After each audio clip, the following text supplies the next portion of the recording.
Ngayong araw nga mga kainangay, samahan nyo li ako diyang maglaog. Bali nandini nga pa kami sa tulay ng Malagonlong Bridge. Kita'y aking nga abalahin ng mga kalinang. Kung napanood nyo itong aking video ay tapusin nyo na hanggang dulo. At ito nga pala ang daan pababa ng tulay. Siguro nga ay nagtataka yung mga ina kung bakit nga ba kami nandito. Ay kami nga pala ay manguhuli ng pang-ulamin. At yan ay marami diyang tilapia at banak. At sa mga bago pa nga lang sa aking FB page, hayaan niyo ako magpakilala. Hi, ako si Kalinang, ang aspiring vlogger ng Bukal. Maraming ganap sa buhay, kaya tara, samahan niyo ako. At sa part nga na mga kainang, kami nga pala ay apat diyan. At ang kasama nga pala dyan, ito ang aking kapatid na si Biboy. At sila papa ay nasa kabila na at naghahanap na ng magandang pwesto para sa kanilang gagawing panghuli. Kita nyo mga kainang, yung aking papa ay nandun na sa kaduluduluhan at siya nga ay naghahanap na ng pwesto. At habang naghahanap ang aking papa ng pwesto at ito naman yung aking kapatid at yan nga pala ay nag-aakit na kami maliligo. Ang sabi ko naman ay mamaya na at yan nung lamig pa, balit tanghali nga pala kayo mga kainang pumunta dito. Dahil nga ho walang magandang pwesto makita ang aking papa diyan ay bumalik na ho siya dini sa kabila at siya ay aakit doon sa tulay at doon ho ay maganda-ganda at kitang-kita yung mga isda.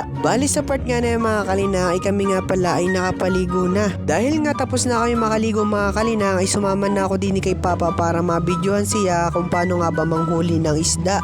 Bali yung gagamitin nga pala mga kalinang namin diyan ay airgun na baril tapos yung bala niyan ay yung bangrayos ng bike. Sa madalit sabi, yan ay tinatawag na tiksay gun.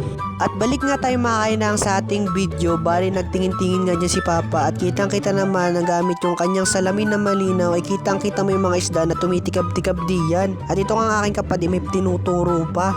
Yay mga kalinang, hindi rin ako nagpahuli at ako'y naghanap-hanap din. Malay mo to ay makakita ng malaki, yung sirena. Aba, ayan, ang laking pangulam noon.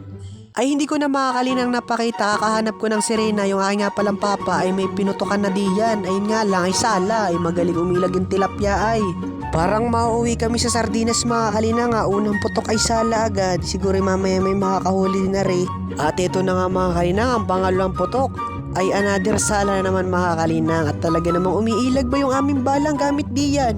Siguro alam nga nung bala na masasaktan yung isda kaya hindi niya tinatamaan. Bali sa part nga na mga kalinang ay may audience na dyan yung aking papa. Dito nga nakasombrelo na hawaway ay namamaril din mga kalinang. Yung mga ganitong gawain mga kalinang ay paboritong-paborito na aking papa. At sa part nga na mga kalinang ay yung aming kasama nga pala diyan na si Kuya Alwin, aba ay magaling yung kanyang bala at inulo yung isda. Ay tingnan nyo naman itong kanyang nadali. Mamula-mula ay ay may pangulam na sila, kami wala.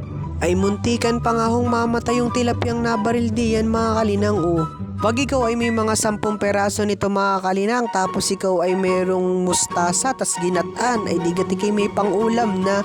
Pag titingnan nyo nga mga kalinang sa itaas ng tulay ayan nung liit lang yan sa baba ay nung natamaan ay malaki-laki na din Mga ilang oras na nga rin pala kay mga kalinang na nakatambay dito at ito pa nga lang yung aming nahuli, 2 maliit at isang kalakihan Kita-kita nyo yan. Marami din mga kalinang na nanguhuli din sa tulay ay kaso umuwi na sila at wala ngang mahuli. Ay kami gayon din, wala ding mahuli kaya kami umuwi na at kung nakaabot ka nga hanggang dulo ng ating video ay huwag niyong kalimutang mag-like and share and follow niyo na rin ang aking FB page. Yun lang mga kalinang, bye bye!